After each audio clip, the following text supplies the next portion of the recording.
Okay, got this request from actually two people. I can't believe two people wanted this, but one of them was sounded younger than the other one, and it was wanting advice on what to do if they were babysitting and they had a babysitting job, on how to protect themselves, because they're kind of going to a stranger's house and they do babysitting service, but they're kind of concerned about going to a stranger's house. So what tips would I have for them on that?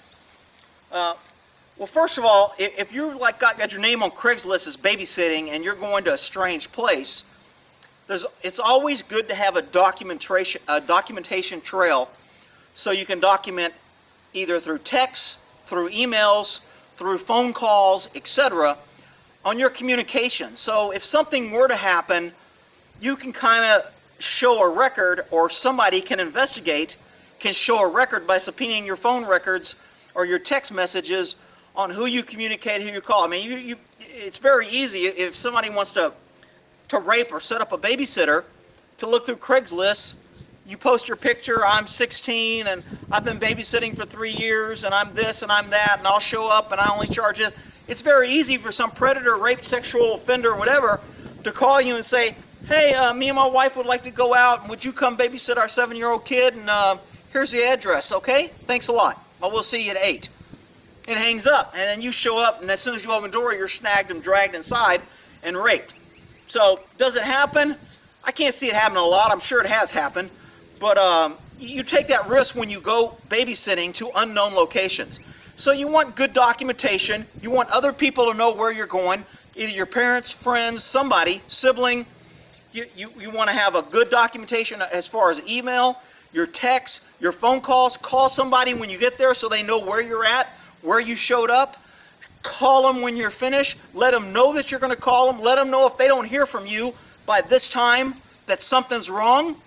So you just basically kind of got to be in this, what I call this reality world, what some people call as a paranoid world, to where you're always thinking the worst and how this is going to be. You plan for the worst, and if it happens better than that, then great. So you plan as if I was going to get snagged, raped, kidnapped, or whatever, how can I make it easy for somebody to find me or to get help? You make sure people know where you're at. You have communication. You have cell phones. You have tracking ability. You make sure they're there. If you want to, when you pull up, you can snap a picture on your phone.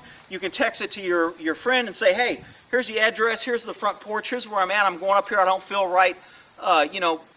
Give me a call in 10 minutes. And if I don't answer, call the police, because I'm going to go in here and I'm going to fill this out. And then if you don't call in 10 minutes, then maybe they'll call the police. So there's things that you can do that may seem paranoid, but it's a pretty good question.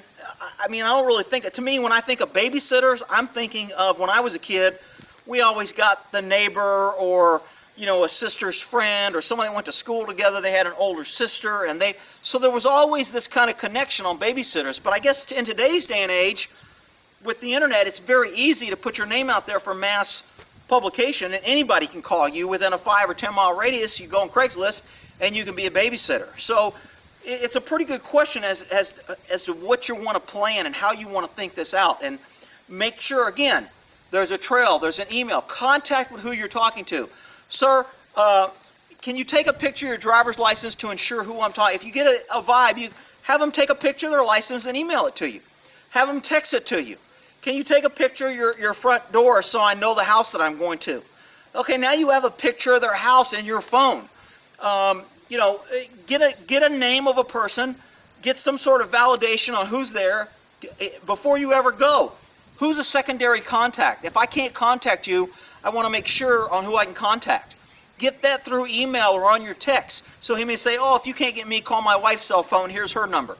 Okay, great. So now we have 2 cell phone numbers. Now if you want to go even further, you can call the wife and confirm the plans and say, hey, I got this number. I just want to make sure I had it correctly in case there was a problem. Your husband told me to call you. And then she goes, oh yeah, that's right. It's me and my husband. Now you have independent kind of cooperation. You have cell phones and contact between a man and a woman, and it should be relieving some of that stress of going to a strange place. But again, you want to think in ways that if cops were coming in and you were kidnapped, raped, hurt, never seen again, you want to create some sort of trail that cops are going to be able to follow the breadcrumbs to find you. And the most things that cops are going to do, we're going to go to emails, we're going to go to your list, and we're going to go to your cell phone. But that may take time. Okay, there's an emergency clause that we can call and get an emergency cell phone warrant, and we can get a tracking on where it's at. So do you want to keep your cell phone on you? Yeah. Do you want to keep your cell phone on? Yeah. You want to make sure your cell phone's charged up so your battery don't die in an hour? Yes. You know, but again, I think your best protection is to have either a parent or a sibling or a friend who's going to call you. You have a plan. Hey, when I have a babysitting kid, I'm going to call you before. Hey, I'm at this house. I'm going to call you in 30 minutes. After they leave, I'm going to give you a call and let you know if I'm okay. You don't hear from me, you call me, and if I don't answer, you call for help because something's wrong. And that's kind of like your backup plan. That's your alarm system that you're kind of setting on your house when you leave, where you're setting before you go in a house.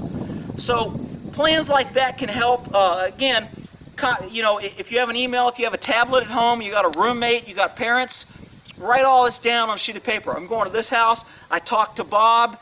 Here's his cell phone number. He told me to meet him at this address. I'm going to be there from 8. They said they'd be back at 11. You know, how many kids do you have? He told me he had 2 kids named Stephanie and Bill, whatever. The more information you put on there is going to be used later to help find you or to help solve any crime that may happen. So, and those things are kind of, anytime you're done with Craigslist, you're dealing with the unknown. So hopefully that helps a little bit. I mean, this question is kind of one of those things, to me, it's kind of common sense, because I live in paranoid that I'm always, you know, there's the old saying, be nice to everybody, but always have a plan to kill them. In the combat warrior military kind of crew, there's that mindset that every time you see somebody, you're inspecting them for weapons, you're sizing them up, you're seeing where their weaknesses is, you're seeing if there's any bulges in their pockets where they might have a knife or a gun. You've always got a plan to kill them in case this guy freaks out and you don't know what's going on. So you can be nice, how you doing, shake his hand, but I'm still going to have a plan to kill you. Well, when you're going on a babysitting job, you need to plan, hey, I'm going on a babysitting job, but I could get raped, mugged, I could get hit on the way. If nobody knows where you're going and you never show up to the babysitting job, then how does a cop know where you went? What route are you taking? Where are you going? I mean, if you're going straight from the mall to the house, or if you're going from your house to there, if you can document that, if you can make sure a friend knows, if you call somebody. I think your best help, the best advice, is to have somebody, friend, sibling, parent, whatever, assisting you as your backup and your cover. They're going to confirm you got there. They're going to confirm that you're okay. They're going to check on you maybe while you're there. You're going to check back with somebody. Don't do things alone. Don't do things where nobody knows what you're doing, and don't act independently of any tracking device. When you start getting things from your client, well, my name's Bill. Well, can I have your last name, sir? No, I don't give that out over the phone. Okay, that should be a clue. A little hair should stand up. Okay, Bill, and what's your address on your house? Well, it's so-and-so. Okay, is there a mailbox in front, or you know, can you send me a picture maybe so I can find it, or is it pretty easy to find? Yeah, it's pretty easy to find. You pull up, and it looks like there's abandoned and there's boards on the wall.